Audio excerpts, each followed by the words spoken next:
The other way that China gets what it wants is for people to just do their bidding without even being asked. You will remember the Hunter Biden story. The Hunter Biden story that was on one of the oldest newspapers in the United States. Now, it started off as a whole story about Hunter Biden, the son of the then former vice president, working for a Ukrainian gas company, even though he did no work beforehand.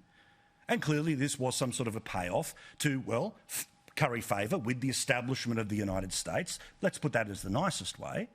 But as the internal documents of his own laptop, which has been investigated for 2 years by the FBI, claim to show, is that the money that he gets out of these companies, and guess what, out of China, is all about buying access back to Dad. Back to Dad as a former vice president and now future president. The Electoral College will meet on Tuesday of this week in the United States. And pending any other court shenanigans, it would vote to make Joe Biden the next president. His son is accused of doing financial deals with China that he had no experience to put in place and no real knowledge of the business that he was involved in. Instead, all of this was written off as Russian disinformation. Just like the guy who claimed Donald Trump is fully in hoc with Russia, while literally he was in a relationship that followed him all the way from local council to federal government. The same political establishment say that the reality of the story about Biden was fake. And of course, the whole reason why this story had to be fake was because it wasn't good for Joe Biden. It wasn't good for Joe Biden to have a son who was doing business deals with countries that you wouldn't think he was either A, qualified for in areas like gas, or why would he be getting hundreds of millions of dollars out of Chinese banks for businesses? Why would a former business partner turn around and say, yeah, part of the money that was coming from, among others, China was going back to Dad? And even if the ultimate defence was he's a former politician, he's about to be the President of the United States. This is what matters. This is how China plays the long game. They do it with backbenchers in our state parliaments, be it in the upper or lower house. They do it with the billionaire business class here. They do it at the universities. They do it with former this, that and the others, from former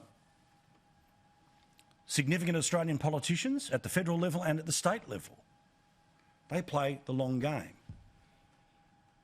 So somebody is always arguing their case back in the room, just like Canada in the Five Eyes, just like that bloke on the Intelligence Committee, and just like potentially the upcoming President of the United States. Now, we learn that despite the fact that the Jedi mind trick during the election campaign was this story doesn't exist, it does exist. It has always existed. And now the very same organisations that pretended it wasn't true during the election, now that they have got rid of the orange man and they get their guy in the White House in Biden, now they're willing to report on things, including NBC, that said Hunter Biden's tax inquiry is to focus on, guess what, his Chinese dealings. On the right, they're getting information that there is even more subpoenas coming about the relationships that this bloke has put in place. Is this bloke the back door to the next President of the United States? A bloke who welcomed China to the WTO, who literally toasted them at the White House when he was a heartbeat away from the presidency. That's why this matters. They play the long game, and we get called conspiracy theorists when we see the game they're playing. China is not a normal country. Chinese Australians, fine. Cool, normal. Welcome to the country. Enjoy yourself. But the dictatorship in China is not normal. It must be resisted.